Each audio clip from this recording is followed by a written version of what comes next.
Perkenalkan, kami dari kelompok 3 akan mempresentasikan PPT yang divideokan. Perkenalkan, nama saya Billy. Perkenalkan, nama saya Mesa Biansa. Perkenalkan, nama saya Putri Karina. Perkenalkan, nama saya Muhammad Rizky Mananjat. Nama saya Najib Menu. Nama saya Muhammad Lutfi. Nama saya Samping Ahmad Zikri. Saya Lutfianto. Saya Muhammad Dapa. Oke, ini dong. Oke. Kedudukan Jepang, proklamasi kemerdekaan dan terbentuknya pemerintahan Indonesia. Penduduk Jepang di Indonesia, Hindia Belanda. Kelompok penduduk Jepang ke Hindia Belanda pada abad ke-20, Jepang mulai aktif mengirimkan penduduknya ke berbagai negara, termasuk Hindia Belanda, sebagai bagian dari ekspansi ekonomi dan strategis. Penduduk Jepang di Hindia Belanda awalnya datang sebagai pedagang, pekerja, dan tenaga profesional. Selain itu, banyak perempuan Jepang yang bekerja sebagai kayak Christian, pekerja seks komunal, terutama di pelabuhan besar seperti Batavia, Surabaya, dan Medan. Peristiwa-peristiwa sekitar proklamasi kemerdekaan Indonesia.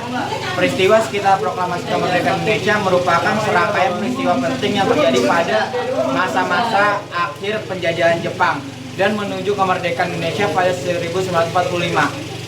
Berikut adalah beberapa peristiwa utama yang terjadi menjelang proklamasi kemerdekaan Indonesia. Pertama, Perang Dunia II dan kekalahan Jepang. Pada tahun 1942, Jepang menguasai Indonesia.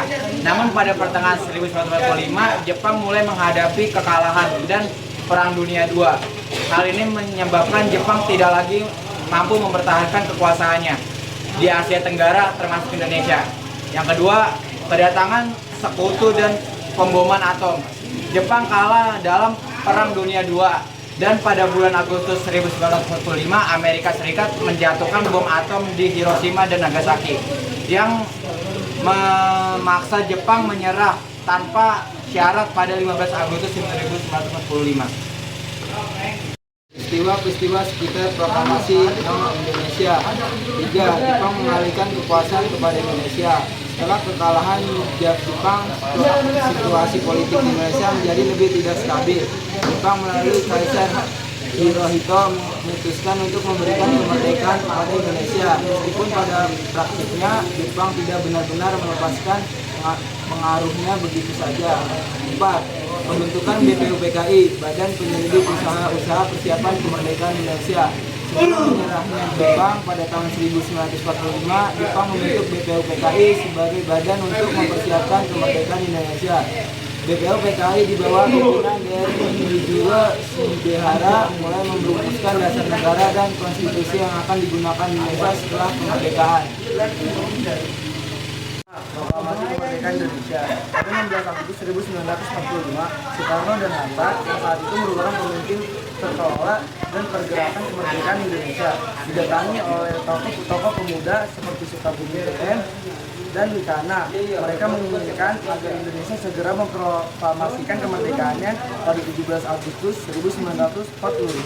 Soekarno-Hatta memproklamasikan kemerdekaan Indonesia di Jakarta, tepatnya di Jalan Pengesangan Timur 056. 6.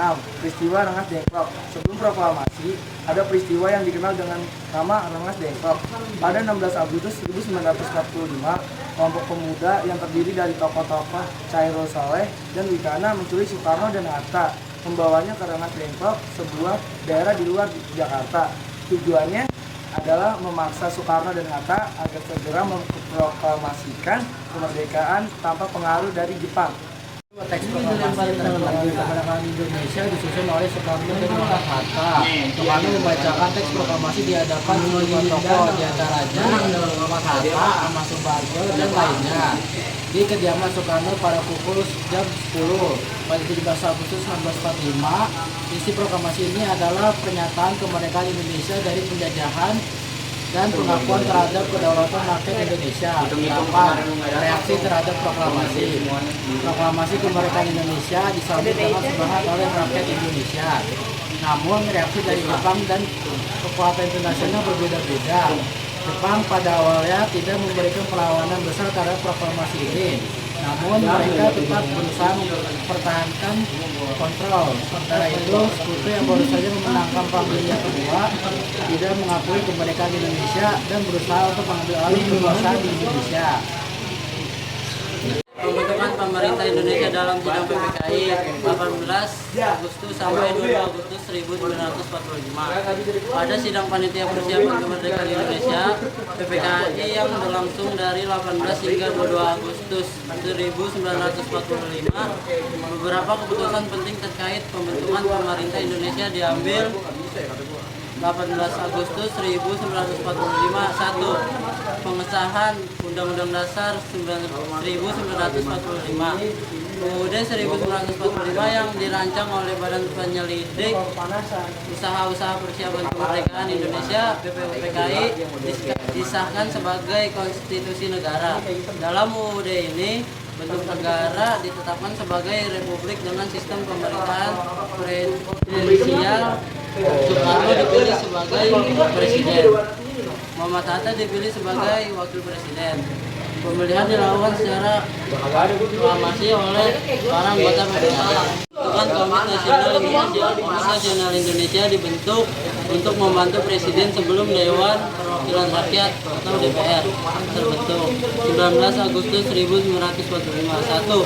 Penetapan wilayah administratif Indonesia. Wilayah Indonesia dibagi menjadi 8 provinsi, yaitu Sumatera, Jawa Barat, Jawa Tengah, Jawa Timur, Borneo atau Kalimantan, Sulawesi, Maluku, Nusa Tenggara.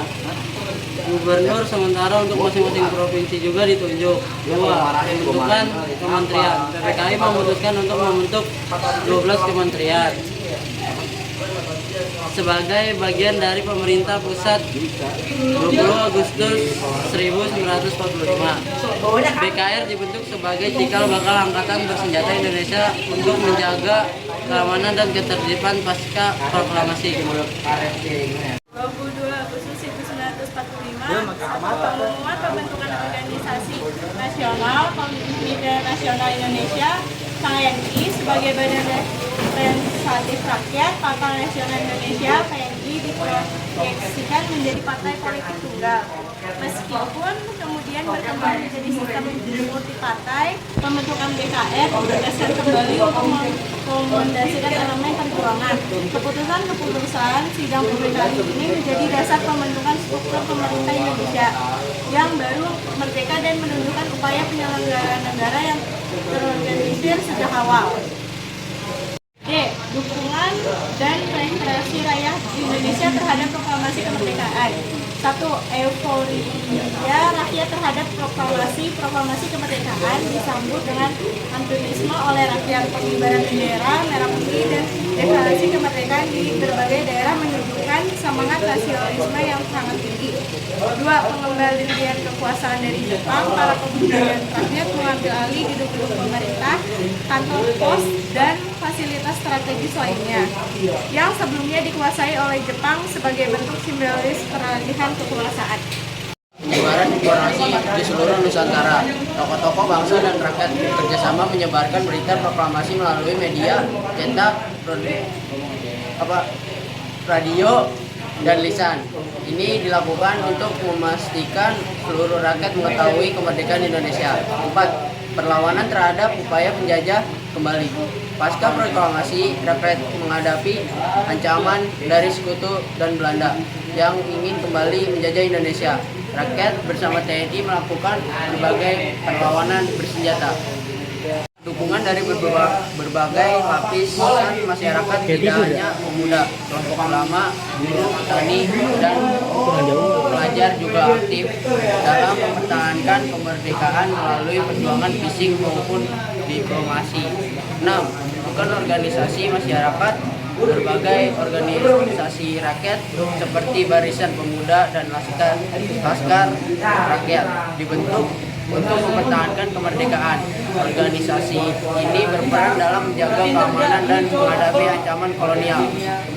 Sistem pemerintahan Indonesia pada awal kemerdekaan reformasi.